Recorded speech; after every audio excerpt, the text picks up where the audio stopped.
Hey everyone. I thought a lot about um, sharing what I'm going to share with you guys today.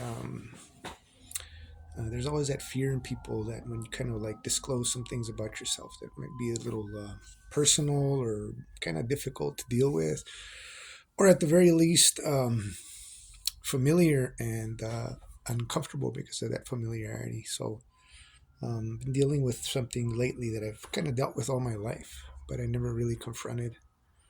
Um, I'm 51 years old, and I've never really confronted this issue with the necessary passion and conviction that perhaps I should have. And something happened to me recently that kind of woke me up to some things, some realities. There was a job that I really wanted, and I ended up getting it. But it's a job that required a lot of coordination, remembering codes, remembering numbers, not just one or two or three, but dozens of them. Um, there's something I've struggled with ever since I was a young kid, that I kind of really came into the forefront of my consciousness in when I got to junior high school, especially. Um, I could read really well. I could read much better than my classmates. I could read and write in two languages. I could do it in English and I could do it in Spanish, and I could still do that. And so, but when it came to writing and spelling and other people being able to read what I wrote, that was really catastrophic for me. I remember turning in essays in grade school, or writing projects, and just putting all my effort and imagination into writing something, and then turning it in and having it returned either that same day or the next day covered in red marks where I misspelled all the words, where they couldn't even read my writing. I could read, I thought I was coming across really clear. Um, there was usually this look of disappointment in the teachers' aides, and teachers that had to correct my writing and look at it and go over it. Um, it was palpable, their disappointment, and to some extent their disgust, because these were supposed to be really easy things, and while other kids were leaps and bounds ahead of me in math and some other subjects, um, I was always behind, and it was because my writing, they couldn't make heads or tails of it. It was like they might as well have been hieroglyphs or something. And my papers were always returned to me. It looked like a slasher movie, just all the red marks. You misspelled this. You didn't write this right. This is a run on, and then just went on and on. And it was really depressing for me at the time. And I really didn't understand what was going on because I could read quite well. I started off school in the United States because I lived in Mexico for about the first 5 years of my life. I could read and write in Spanish perfectly. In fact, I could do that better only because Spanish is very phonetic. It's actually written the way it sounds, whereas in English, there's a lot of silent letters and letters that sound differently than what you expect them to, or at least that's the way it seemed to me. But because I learned to speak Spanish and read and write in it, by the time I was in first grade, I picked up English pretty quick as well. And I really remember being real happy and very proud of the fact that I really liked writing, whatever stories, making things up, fiction, nonfiction. I liked writing. I liked the act of writing. To me, I would have these notebooks that were blank, and I would transcribe entire books from the library. I would transcribe word by word, letter by letter, everything that I read on that book into my notebook. So when it was filled with all that writing, I had this really, I don't know how do you say it, this really powerful sense of achievement, even though I was just copying it. And I was like, wow, this is what writing is, right? At some point, as a teenager, my writing took on a more personal tone, and I talked more about things I felt. Um, I was a huge fan of science fiction literature. Um, Isaac Asimov was a big favorite of mine. Michael Moorcock was a big favorite of mine. Tolkien was a big favorite of mine. Um, Bradbury, Ray Bradbury, big fan. And then the list goes on and on and on. And was just fascinated with writers and writing and libraries. As I got older and I made it into junior high, that dread of going to school and getting work back that you turned in that you thought you did well in, or that you maybe even know that uh, didn't even know that you did well in or not, that it was always returned with bad marks on it. And there was always kind of like, with some teachers, not all of them, but with some, there was always this kind of look of disgust on their face because they thought I was just being lazy. And it wasn't that. I was seeing it in a different way. And when I wrote it, nobody but me could read it. And it was embarrassing.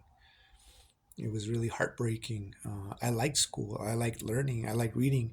I hated math, but that's another story. We can get into dyslexia about that one. That one's there too. But I struggled. That never diminished my love of reading. It never diminished uh, the love of the art of storytelling.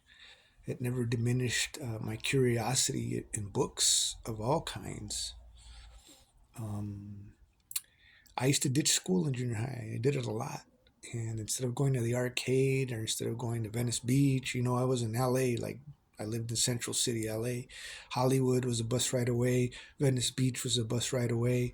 Downtown LA with its arcades and its movie theaters and restaurants were just a bus ride away. So, I used to tell myself, I used to be on this bus headed to school at John Adams Junior High, which is on Broadway, south of Washington Boulevard.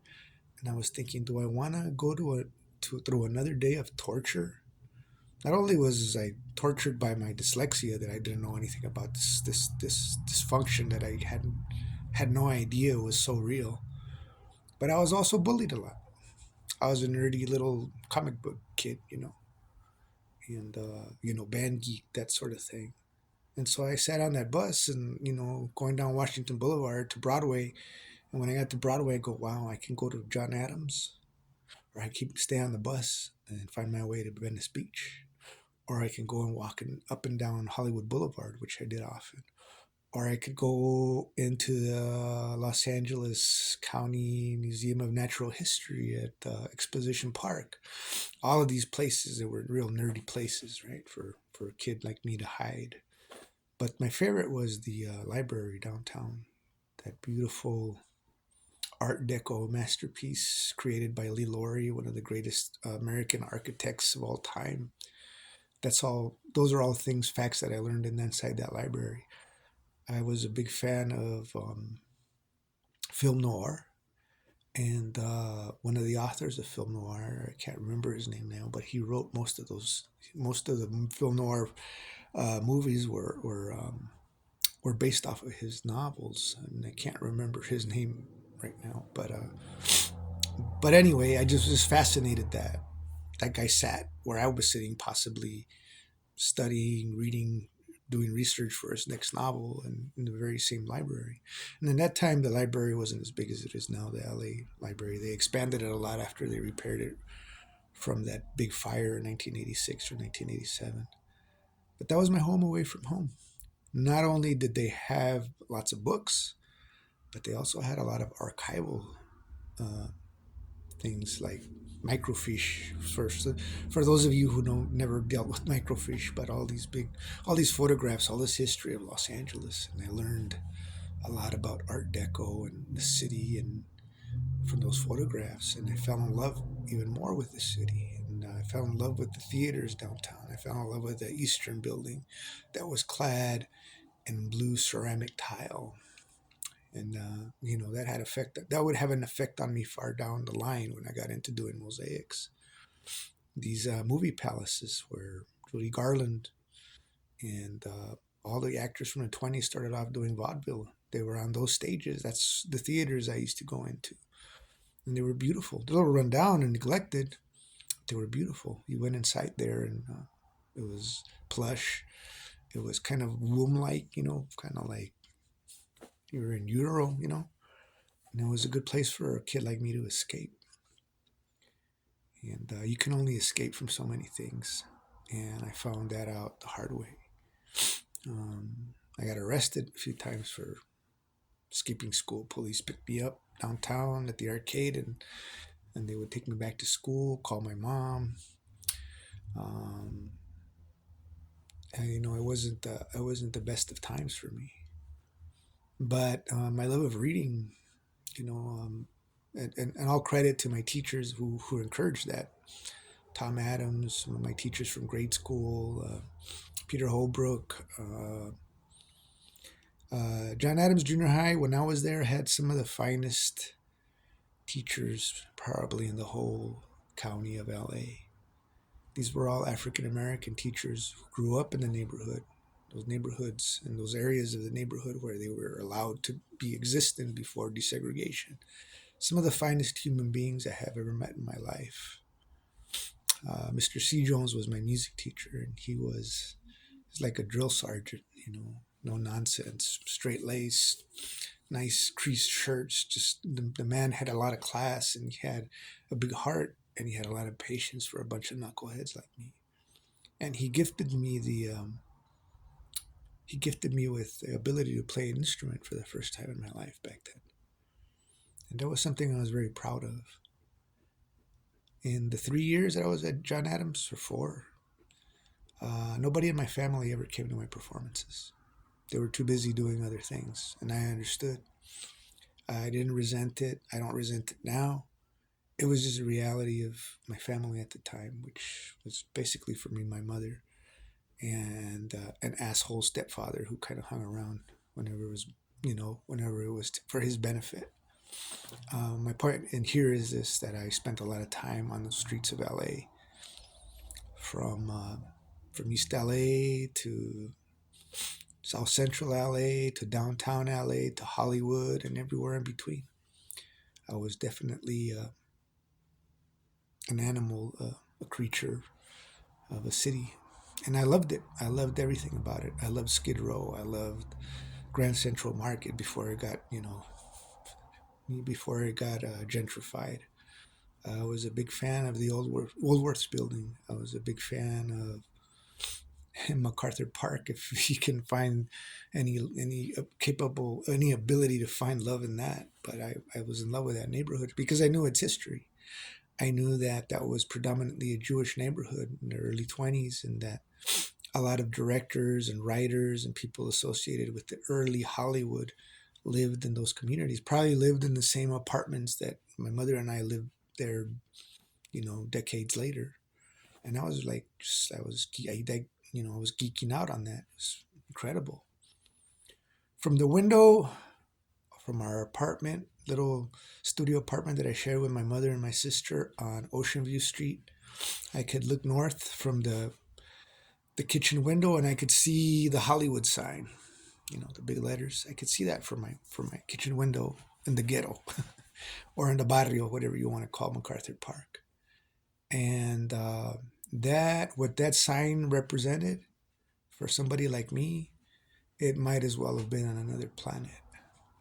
There was nothing about the glitz and the glamour of Hollywood that I was ever going to be part of or close to or anything. But I loved old movies so much that it inspired me to discover more about the city. And I discovered a lot of things in LA, some of them good and some of them really, really bad. Either way, um, the Natural History Museum and Exposition Park was one of my favorite places to go. Just loved being there. It kind of had a womb-like feeling to it, and all these rocks and dioramas. It was just a good place to escape for a nerd like me. For a while, my mother and I lived right across the street on Santa Barbara and Figueroa, and some old Victorian mansions that had been turned into apartments or housing for students. And my mother and I shared a little room there. And Exposition Park was a place where I spent a lot of time as a child, and I just kind of liked the fact that there was a rocket there. I don't know if it was real or not, but to me it was very real. And all the museums and the science museum and the children's museum and all of those things were really, they were really magical. It was a magical place. It's also very violent, but it was magical as well. Been struggling with this dyslexia thing a lot. And with the advent of social media, of these little devices that everybody carries in their hands, whether it's a tablet or whatever, that left me way behind. I mean, I can operate one to some extent, but I really don't have any real comprehension of all the things it can do. And it's especially noticeable when there's other people around and they look at me and they go, "Hey man, are you having a hard time with that?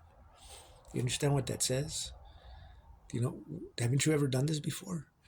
Wow, don't you know that you can go to this app and you can do open that and it'll do this and it'll do that?" That's lost on me. Not because I want it to be, I really want to understand it, but I see it differently. That it's both a source of shame for me and heartache, and it's also, I kind of take pride in being well read before all of this happened, and my love of books and my love of old books, my love of literature.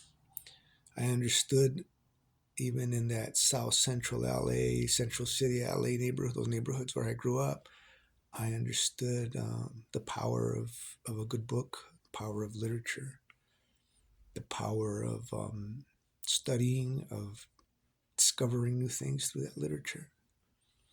I'm really glad I grew up there. There was a lot of heartache too, a lot of tragedy, a lot of. There were times where my mother and I and my sister lived in our car. We had a little green 1972 Duster that was like frog green, ugly thing that sometimes that was our home. Those kinds of things happened. And, but there was a job that I had recently where my handicaps really were highlighted, and they were on display for everyone to see. And it cost me a job that I really wanted, that I felt. But there was some, again, my handicaps were never addressed. I dealt with them the best way that I could, but they were never really addressed seriously by anybody. It was just kind of like, you know, well, he's like that. He's a little slow, and I just kind of accepted that. And and then comes my meeting with my teacher Alex, and he's like, when I was painting the mural at La Pilita, the first time we painted it with Martin Moreno. And he said, "Hey, listen, man, I've been watching you work, and I can tell you like doing this and that you're disciplined about it. Um, I'll make a deal with you. Um, I am a stone carver. That's my art. I carve stone, limestone, marble, anything that can be carved. And I also wood carver." He says, "I want to propose to you that if you help me develop some of these mosaic things that I want to figure out and I want to do around town, that in return, I will teach you how to carve stone." So, if you guys know who Lee Laurie is, an American architect who was instrumental in introducing Art Deco into some parts of the United States, New York, Los Angeles. The downtown Central Library in LA is a big example of his work. It's one of his masterpieces in my mind. Not to mention some of his architecture in the Midwest, New York City.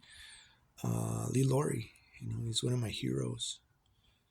And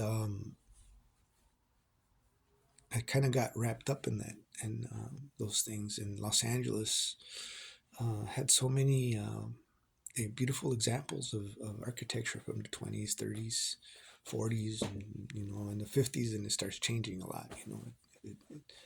I fell in love with all of that, and that library was a big part of my life. I could go there, and the security would see me go in. They knew I was ditching and didn't want to be at school, but they also saw me reading and just kind of getting lost in books. And I'm really grateful to those men, those people that were there that didn't kick me out, that let me develop my own vision of the world and through those books and through that library.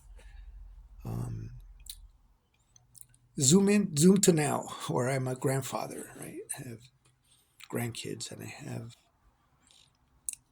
three beautiful daughters and a son who just got married, who is working on his second master's degree in architecture and urban design and urban architecture. He's flying.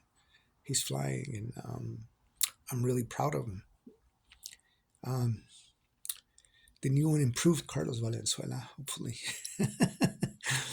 um, I'm very proud of that, and I'm proud of the fact that he's taken the time and he took the lessons from me, some of them at least.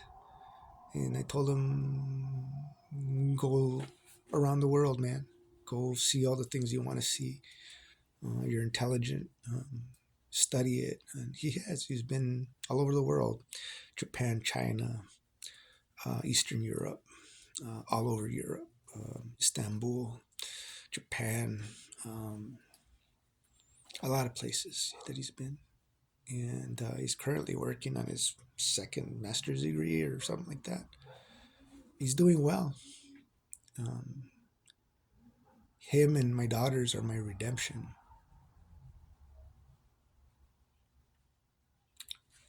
If you think I can do nice things, wait till you see these guys. So that gives me a little bit of solace. It gives me a little bit of. I'm able to forgive myself a little bit more for my shortcomings. Um, everybody's proud of their children as they should be, and certainly I'm proud of them. I struggle with these things. I ain't gonna lie to you. And if you think this is too mushy or too much information, you're free to clock out, say it later. But I've known people who have committed suicide, dealing with their depression. I've known people who've hurt themselves, um, self mutilation. I've known people who have overdosed. They were some of the finest human beings I ever met. I just read something recently and it said, um, dying is so easy. Dying is so easy. That it makes living kind of difficult sometimes. And that's a harsh reality. Whether you see it as a weakness or an excuse or a cop out, unless you've been through it, you have no clue. There's some beautiful young people who have come through, like went through Las Artes and at Pascua especially, and they really inspired me. Um, they inspired me to create better, to dream more. I love my students. I don't know that I would have made it this far in life if I hadn't met them, because they really inspired me. They were in some situations that were really dark, and yet they would show up every day at my shop and they would make art and they would get lost for a while, and I could tell that they were praying with their hands, and I could tell that they were resolving these things in their mind and in their hearts as these your hands were down here on the table resolving things. And that was a very powerful lesson for me, not to wallow in self-pity, not to give up. And I don't know what's waiting for me. These last few years have been very difficult. I don't know what's waiting for me. Um, there's certainly some depression there. There's certainly some to some extent, some depth of mental illness, no doubt. But I'm also optimistic. I keep thinking about my next mural, and I keep thinking about how it's going to be better and bigger and beautiful, and I won't bore you anymore. For those of you who've always been supportive of me and helped me through the difficult times, I love you. I really do. It's not a word I throw around lightly. I appreciate you. I'm grateful for your patience, your wisdom, and the tough love you showed me. I'm grateful to you. Uh, Most of you guys know where I live. The door's never locked. You're welcome to come and partake in whatever I'm doing here in terms of art.